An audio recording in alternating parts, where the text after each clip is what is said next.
দর্শক, বাজার পরিস্থিতি এবং ব্যবস্থাপনা এই বিষয়ে কথা বলতে আমাদের সাথে এই মুহূর্তে যুক্ত হচ্ছেন কনজিউমার অ্যাসোসিয়েশন অব বাংলাদেশ ক্যাবের vice president S M নাজের Hussain. আপনাকে স্বাগত জানাচ্ছি। আমরা দেখতে পেয়েছি গতকাল কিন্তু ট্রেড অ্যান্ড ট্যারিফ কমিশন বলেছে তেলের দাম বাড়ানোর জন্য একটা সুপারিশ করেছে। আজকে আবার কিন্তু সেই জিনিসটি কিছুটা বদলে কিন্তু আমরা দেখতে পেয়েছি খেজুরের যে দাম যেটি আছে সেটি কমানোর জন্য কিন্তু কিছু সুপারিশ এসেছে। একটি পণ্যের দাম বাড়া এবং কমা, এই জিনিসটা কিন্তু প্রতিনিয়ত আমরা দেখতে পাচ্ছি নিয়ম না মেনেই হয়ে যাচ্ছে। আবার নিয়মের ভিতরে যেগুলো হচ্ছে সেগুলিও কিন্তু ভোক্তাদের কোনো স্বস্তি দিচ্ছে না। পুরো বিষয়গুলোকে আপনারা কিভাবে দেখছেন?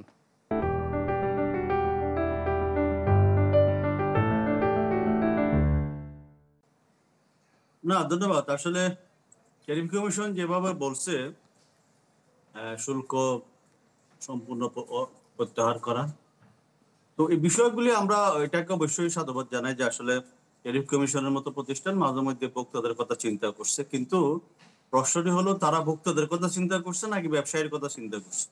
এটাই হলো মুখ্য বিষয়। কারণ হচ্ছে তারা যখন সেই আলোচনাগুলি করে তখন কিন্তু আমরা বারবার বলে আসছিলাম এখানে ভোক্তাদের প্রতিনিধিত্ব রাখা এবং গণমাধ্যমের প্রতিনিধিত্ব রাখা। তাইলে হয়তো কি যে ধরুন আজকে যেই খেজুরের ক্ষেত্রে যে প্রস্তাবটি তারা করেছেন, মানে বলা হলো যে আসলে আমদানি শুল্ক কমানোর বেলায়, তো আমরা যারা দেখেছি আমদানি শুল্ক কমানোর পরে ভোক্তা পর্যায়ে এটার কোনো সুফল আসে না। পুরা সুফলটাই কিন্তু আমাদের ব্যবসায়ী নিয়ে যায়। যেমন ধরুন গতকালকে ওনারা সয়াবিন তেলের ক্ষেত্রে দাম বাড়ানোর সুপারিশ করছে। তো সয়াবিন তেলের ক্ষেত্রে দাম বাড়ানোর সুপারিশ তো ট্যারিফ কমিশন করার কথা নয়। কারণ হলো যে এটা ব্যবসায়ীরা আগে থেকে আবেদন করেছেন, সেই আবেদনটুকু যুক্তিসঙ্গত আছে কিনা, অথবা ইন্টারন্যাশনাল মার্কেট, ন্যাশনাল মার্কেটে সেটা মানে যুক্তিসঙ্গত যদি যুক্তিগত থাকে তাহলে সেটা তারা সুপারিশ করতে পারে। কিন্তু আপনি এই রমজানের সময় আমাদের সয়াবিন তেলের ডিমান্ড একটু বেড়ে যায়, এই সময়টাতে এসে আপনিও সুপারিশ করলেন যে তারা ব্যবসায়ীদের সুরে একটু সুরে আপনি কথাটা বললেন। তো তখন যখন আপনি ব্যবসায়ীদের সুরে একই সঙ্গে কথা বলবেন, তখন কিন্তু একজন ভোক্তা হিসেবে কিন্তু আমার কিন্তু সন্দেহ জাগে এখানে ট্যারিফ কমিশন তার যে দায়িত্ব সেটা পালন করতে পারছে কিনা, নাকি সে বায়াস হয়ে অন্যদিকে কোনো একটা দিকে কোনো একটা পক্ষের হয়ে কাজটা করতেছে। আমরা যখনই দেখি যে এরকম ট্যারিফ কমানোর কথা আসে অথবা ট্যারিফ বাড়ানোর কথা আসে, তখন কিন্তু ব্যবসায়ীদের স্বার্থটা কিন্তু বড় করে দেখা হয়।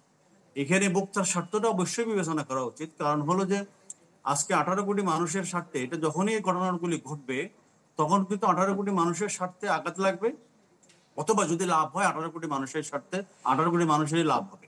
তো তখনই এই বিষয়গুলো আপনি বৃহৎ জনগোষ্ঠীর কথা চিন্তা করে বিষয়গুলো চিন্তা করা উচিত। এখন আমরা দেখি যে ওনারা যখন এরকম মানে শুল্ক কমানোর ঘোষণা দেন, শুল্ক কমানোর পরামর্শ দেন, শুল্ক মওকুফের পরামর্শ দেন, কিন্তু সেটা মওকুফ পাওয়ার পরে এটা আসলে এন্ড ইউজার পর্যায়ে তার প্রতিফলনটা কিরকম হচ্ছে, অথবা ভোক্তা পর্যায়ে আমরা কোনো সুফল পাচ্ছি কিনা, সেটা দেখার কোনো মেকানিজম আমরা দেখি নাই। তো যদি না দেখে থাকেন, আপনি প্রস্তাব করলেন যে মানে এটা কমালে ভোক্তা পর্যায়ে দাম কমবে, কিন্তু আমরা এই পর্যন্ত কোনো সময় দেখি নাই যে ট্যারিফ কমিশন কোনো পণ্যের শুল্ক কমানোর পরে মাঠ পর্যায়ে তার প্রতিফলন আসছে। এখন যখন দাম কমাবেন অথবা শুল্ক কমাবেন, ব্যবসায়ীরা তখন বলবো যে আমি তো বেশি দামে কিনছি, আমার মানে ইম্পোর্টেড কস্ট কিন্তু অনেক বেশি। এখন যেরকম তারা বলতেছে খেজুরের বেলায় যেটা বলতেছে তাদের অনেকগুলি ডিউটি দিতে হচ্ছে, ডিউটির পরিমাণ অনেক বেশি। এটা এই কথাটাই কিন্তু তখন বলবো যে আমি তো আগে আমদানি করছি, আপনি যখন কমাবেন তখন কিন্তু এই সুফলটা আমরা কিন্তু পাবো না। তো এখন আমাদের বক্তব্য হলো যে আসলে যখনই আপনি সুপারিশটা করবেন তারপরে আপনার ফলো আপটা থাকা উচিত, আসলে এই জায়গাটা ঠিক মতো হচ্ছে কিনা। ধরুন খেজুর বা ফলের বেলায় আমরা যেটা দেখেছি প্রতি বছর ওনারা যেরকম বলে আমাদের ট্যাক্স অনেক বেশি, ডিউটি অনেক বেশি, কিন্তু কি দামে তারা আমদানি করছে এই তথ্যগুলি কিন্তু কাস্টম অথবা এনবিআর অথবা বাংলাদেশ ব্যাংক ওই জায়গা থেকে পাওয়া যায় না, যেটার কারণে আমাদের ভোক্তা সংরক্ষণ অধিদপ্তর বা অন্য সরকার অন্যান্য কর্মকর্তারা যখন এগুলাকে তদারকি করতে যান, কি পরিমাণে আমদানি, কি দামে আমদানি করছে এটা যখন দেখতে যায়, তখন কিন্তু রাইট ইনফরমেশনটি পায় না। তো না পাওয়ার কারণে ওই ব্যবসায়ী যেটা বলে ওইটার উপর বেস করে কিন্তু আসলে তাদেরকে ব্যবস্থা নিতে হয়। তথ্যের যে তো ধরনের ওনারা তো ঘাটতির কথা বলছেন নাজির হোসেন, আপনি যে তথ্যের ঘাটতির কথা বলছেন বা তথ্য একটা তথ্যের সাথে আরেকটা তথ্যের যে গরমিল, এতে যে ধরনের ক্ষতি হচ্ছে সেটি কিন্তু দিন শেষে কিন্তু আমরা যারা ক্রেতা আছি, যারা ভোক্তা আছি, তাদের ঘাড়ের উপর দিয়ে যাচ্ছে। এটা কোনো ব্যতিক্রম হচ্ছে না। এই ব্যতিক্রমটা থেকে বের হওয়ার উপায়টা কি? ব্যতিক্রম থেকে বের হওয়ার উপায় একদম সহজ। সেটা হলো যে যেই আমদানিকারক পণ্যটি আমদানি করছে তার কস্টিং প্রাইস, সে আমদানিকৃত প্রাইসটা কত, এটা বাংলাদেশ ব্যাংক, চিটগাং পোর্ট অথবা এনবিআর যারা এগুলোর সাথে যুক্ত তারা তথ্যটি আপলোড করবে, তথ্যটি জানাবে। অনেক সময় আমরা দেখছি যে মিডিয়ার কর্মীদেরকেও কিন্তু তথ্য দিচ্ছে না কি দামে খেজুর আমদানি করছে, অথবা সয়াবিন তেলের আমদানির প্রাইসটা কত। মানে এলসি কি প্রাইস কি দামে করছে সেটা কিন্তু এনবিআর থেকেও পাচ্ছে না, অথবা বন্দর থেকেও পাচ্ছে না। তো মাঝে মধ্যে আমরা কাস্টম থেকে গিয়ে আমাদেরকে এই তথ্যগুলো বের করে নিয়ে আসতে হয়। তো এটা তো হওয়া উচিত নয়। এটা হলে যদি মিডিয়া কর্মীরাও তথ্যগুলি পায়, তাহলে তারাও কিন্তু আমাদেরকে সরবরাহ করতে পারে, দেশবাসীকে সরবরাহ করতে পারে। তাহলে কিন্তু তথ্যের যে ঘাটতির কথা আমরা বলছি সেটা কিন্তু হতো না। এবং এটা রেসপেক্টিভ ডিপার্টমেন্ট, যেমন জেলা প্রশাসকের কাছে তথ্যগুলি থাকা উচিত।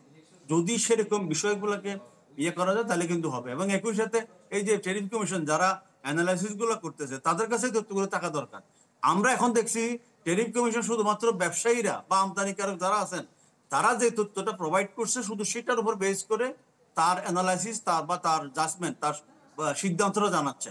এখানে তো ওই যে বন্দরের কাছ থেকে, এনবিআর এর কাছ থেকে, অথবা কাস্টমার কাছ থেকে যদি তাদের কাছে তথ্যগুলি থাকে, তাহলে কিন্তু তারা সিদ্ধান্ত নিতে পারে। অথবা আপনার কাছে আমি সর্বশেষ প্রশ্নে আসতে চাই, সেটি হচ্ছে রমজান এবং নির্বাচন দুটোই কিন্তু কাছে, সমান তালে একই মাসে পণ্যের দামের কি পরিমাণ প্রভাব পড়বে? না, পণ্যের দাম তো আসলে কোনো সময় এই সরকার আসার পরে আমরা আশা করছিলাম যে এটা দাম কমবে। তো এখন যেটা দেখা যাচ্ছে নির্বাচনের ডামাডোলে রাজনৈতিক অস্থিরতার পরিস্থিতির কারণে ব্যবসায়ীদের জন্য একটা পোয়া বারো সুযোগ। কারণ ব্যবসায়ীরা সংকট পেলে কিন্তু তাদের জন্য মানে লাভের পরিমাণ বেড়ে যায়, তাদের বিষয়গুলো বেড়ে যায়। তো সেই জন্য যখন মানে নির্বাচন বা রাজনৈতিক পরিস্থিতি উত্তপ্ত থাকবে, তখন কিন্তু আমরা আশঙ্কা করছি যে দাম বাড়বে। কারণ হলো ওই সময়টাতে প্রশাসনের নজর কম থাকবে, প্রশাসন অন্যদিকে ব্যস্ত থাকবে, আইন শৃঙ্খলা রক্ষাকারী বাহিনী অন্যদিকে ব্যস্ত থাকবে। এই সুযোগে তারা কৃত্রিম সংকট তৈরি করে মানুষের পকেট কাটবে। তো এখন আমাদের মানে হলো যে আসলে নির্বাচনের বিষয়গুলো অবশ্যই ইম্পর্টেন্ট। রাজনৈতিক অস্থিরতার পরিস্থিতি মানে নিয়ন্ত্রণে রাখা, স্বাভাবিক রাখার ক্ষেত্রে আইন শৃঙ্খলা রক্ষাকারী বাহিনী ভূমিকা পালন করবে। ঠিক একই সাথে সাধারণ মানুষের নিত্য নৈমিত্তিকার সমস্যা হলো নিত্যপণ্যের বাজার। এটা যেন কোনোভাবে মানে লোকচক্র অন্ধকারে না যায়। এটা যেন মানে সরকারের মানে যেভাবে দেখার কথা সেটা যেন সেভাবে দেখে। এটা যেন ওভারলোক করা না হয়। এটা যদি ওভারলোক করা হয় তাহলে কিন্তু 18 কোটি মানুষ তখন কিন্তু তার নিজের খেয়ে পরে বাঁচতে কষ্ট হবে, জীবন জীবিকা একটা নেতিবাচক প্রভাব পড়বে।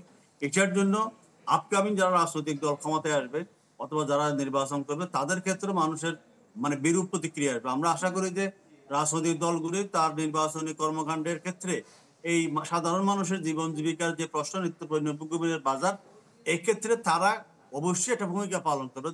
যারা ব্যবসায়ী আছে তারা কোনো না কোনো দলের সমর্থক, তারা যেন এই ধরনের মানুষকে জিম্মি করে মানে মানুষের পকেট কাটতে না পারে, এই বিষয়গুলি যেন আসবে তার নির্বাচনের প্রচারণার মধ্যে।